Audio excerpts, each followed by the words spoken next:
Welcome to Medical Economics Pulse. Today we have Syed Nishat, partner of Wall Street Alliance Group, to discuss Biden's tax proposal and how it affects estate and tax planning for physicians. Syed, thanks for joining me today. Thank you for having me, Chris. So let's start on the basics. Why is estate planning important for physicians? Yeah, thank you again, Chris, inviting me. At Wall Street Alliance Group, we provide wealth management solution for physicians across the United States. Now, estate planning is very important, especially for a physician, because they're on the front line in battling the pandemic. And one of my best clients recently passed away battling COVID-19. I remember last year vividly, he was calling me to make sure that his estate planning is updated, just in case anything would have been happened to him. Now, obviously, his tragic loss cannot be measured, but having a proper estate planning give his family the financial peace of mind to focus on his health during his illness, and they can move on. And proper estate planning is the foundation to give your family stability. Now, I cannot imagine this client of mine not having a basic will and basic trust. Just to give you an idea, if this client didn't have a will, something as simple as the custody of the children would have been decided by the US government now. And his estate would have been gone through a lengthy probate process. But I'm glad my client had the foresight to get the estate planning done. So that's why for a physician like my client, it's very important to get the basic estate planning done as soon as possible. So the next question is, you mentioned a will. Is a will enough as an estate plan, or do you need more? Yeah, it's a very good question, Chris. So will is a legal document that outlines your wishes for the distribution of the property and the custody of the children after your death. Now, will you can prepare yourself, but usually we recommend going through an experienced estate planning attorney. In this way, there's a less chances of friction in the court. Now, when you create a will, you have to keep in mind, if you die tomorrow, it's not like the beneficiary get the money the next day. Usually what happened, that the trustee sends the copy of the original will to the court, and the court has to go through a legal proceeding to authenticate this will. And it takes time, and this is called probate. And probate in certain states are like certain months to certain weeks. And meanwhile, the beneficiary needs access to the funds to pay mortgage, pay tuition, and they cannot have access to the fund. So that's why physicians, they are usually in a high net worth. They have different LLCs, they have their own practice. So that's why for physician, we recommend on top of the will, have a revocable trust as well. That was my next question. You had mentioned a revocable trust earlier. So what is it and why is this important for estate planning? Yes, so revocable trust, it is basically, in simple terminology, a private document compared to a will, which is a public document. So it's private. So what you do that you actually create your trustee for the trust, and also you indicate who's going to be the custodian of your children without involving the court. Now, since it's a private document, the beauty is that you can actually fund your asset during your lifetime. And also, since you fund the assets during your lifetime and it's revocable, you can change it anytime if you want to. And since it's revocable, so there is no tax consequences. And the beauty is that if anything happens to the trust, to the owner, just in case, then there is no probate. The family doesn't have to worry about going to the burden of going to the court. So that's why revocable trust is very important for physicians to avoid the probate process. So beyond the will and the revocable trust, are there any other documents or things that need to be done for estate planning? And as sort of a follow-up along with that is, how much does this process cost usually for a physician or a client? Yeah, so we are talking about right now, basic estate planning. So usually we see will, revocable trust, power of attorney, and health proxy, but it could be complicated. For example, if you have a big estate, we are talking about life insurance trust. We're talking about asset protection trust. So those could become complicated, but we're talking about a basic estate planning. So we need a power of attorney as well. Power of attorney lets you appoint someone you trust to act on your behalf in an event if you cannot make a financial decision for yourself. Like in my client's situation, the wife was able to make all the financial and legal decision is because she had the power of attorney. Now, health proxy is also very important for patients who cannot make their own health decision, and health proxy becomes very handy at that time. So just to summarize, to create this basic estate planning for will, trust, health proxy, and power of attorney, we see the cost depending on the state and the size of your state around close to $3,000 to $4,000. But if you add other trusts and life insurance trusts, that can become expensive. Okay, great. So what are some of the common mistakes that physicians make when it comes to estate planning?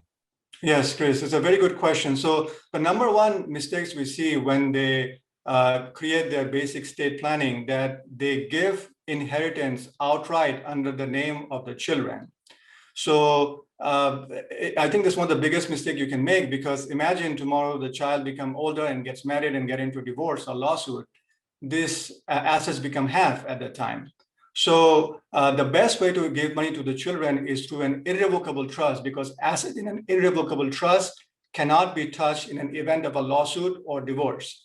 The second biggest mistakes we see in estate planning, that physicians create all this will and trust, but they never fund it. What I mean by funding is that you have to title the house under the name of the trust. The retirement account beneficiary must be updated. The life insurance beneficiaries must be updated. If you don't update any of this, the will and trust is just like a fancy document collecting dust in your closet. And after you die, the estate will still go to the probate. So that's my clients, make sure you speak to their financial advisor regularly and update the forms to fund the trust as well. Okay, great advice. In terms of tax law, it's obviously very complicated. Are there any recent changes that physicians need to be aware of that that apply to estate planning? Yes. So one of the changes, estate planning, that became effective last year, and physicians should be aware of, is called Secure Act. So because of Secure Act, the stretch IRA provision went away. So the way the stretch IRA works, in a conceptual point of view, let's say if you die and you leave assets, your retirement assets under the name of the children can stretch the IRA through his or her life expectancy. So just to give an example, if a physician have a $5 million IRA account, leave it for his son who is 25, that son can actually take a required minimum distribution every year and stretch it throughout his life expectancy. In this way, he pays less taxes, but the assets can grow as well. But the problem last year, because of Secure Act, retirement account passes to non-spouse and children who are non-minor, the fund must be exhausted within 10 years. So going back to the same example, a physician leaving IRA account $5 million to his son, this $5 million must be exhausted within 10 years. So either the son can take out $500,000 every year or $5 million at the end of 10 years. Either way, we are talking about a huge amount of income tax that the beneficiary has to worry about. So the physician nowadays must talk to their financial advisor. There are some strategies available. For example, you can actually convert the IRA account to a Roth IRA, and then the distribution are completely tax-free. Or you can buy a cheap second-to-die life insurance policy that can actually supplement for the taxes that might be due. And it's important for physician, Chris, because in my experience, most of their physician, their nested egg is in the 401k and retirement account. So they should speak to their financial advisor about the Secure Act challenges and incorporating the income tax strategies in their estate planning. So we obviously have a new presidential administration, and there's been some talk about changes to the estate tax, lowering the exception limit.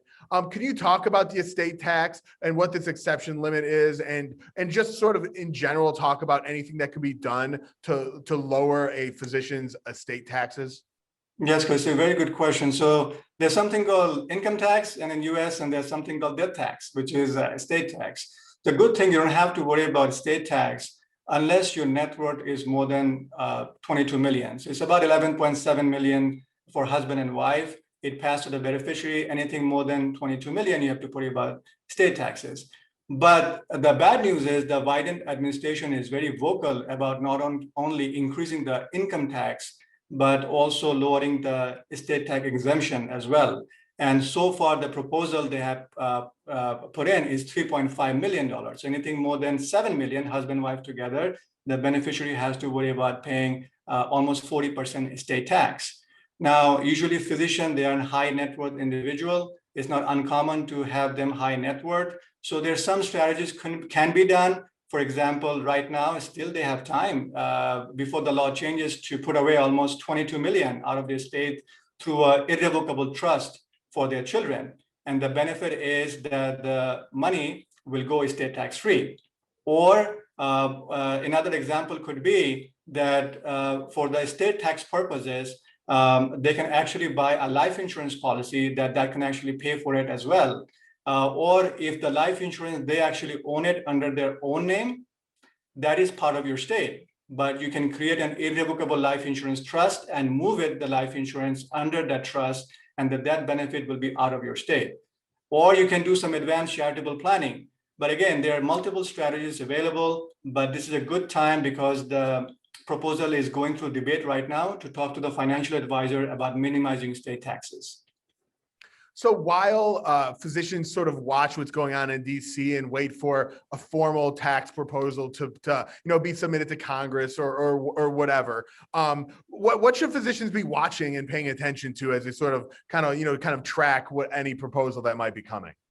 Yeah, so as you know, that the Biden administration recently proposed a $2.3 trillion infrastructure bill. And whenever you propose this kind of huge bill, there is a budget deficit, always happen. And the biggest question is who's going to pay for the bill? Most of the time, the simple answer is by raising the taxes. So if you take a look at the recent proposal, the people who will be affected the most, anyone making more than $400,000. So just to give you some idea, if your income is more than $400,000, your effective taxable rate will go up from 37% to almost 40%. You will have to pay additional Social Security tax, any income more than $400,000, which is 12.4%. And then your itemized deduction will go away if your income is more than 400,000. And if your income, just in case over $1 million, we're talking about a capital gain tax, almost about 40% as well. So it's not uncommon for a physician to have at least 400,000 income because they're in a high taxable income bracket. And there are various strategies, like, for example, you can do a cash balance plan if you're a self-employed physician. And if you're 50 years old in a cash balance plan, you can contribute almost $260,000, and this money is completely tax deductible. So a physician can come up with strategies like that with their financial advisor to make sure they are below the threshold, which is 400,000. So, and they can monitor the law as it becomes progressing, so they're not affected too much by the latest tax changes. Last question, is there anything else about estate planning or tax planning or any of the topics we've covered that you think it's important for physicians to know that we haven't talked about? Yes, Chris, I just want to go back to the example of my client who recently passed away. I cannot imagine this client is not having a basic estate planning done. His family would have been devastated if he hadn't done the proper estate planning. On top of the grievance they're already going through, they will be going through the court probate and all the hassle. And like it or not, life is very uncertain, and estate planning is the foundation to give your family stability. And fiduciary financial advisor can take a 360-degree angle look at the overall financial plan and make sure the estate planning incorporates all the measurement to put your family in the best financial planning position possible. Syed Nishat, thank you so much for joining me today and for your insights. I really appreciate it. Thank you for having me again, Chris.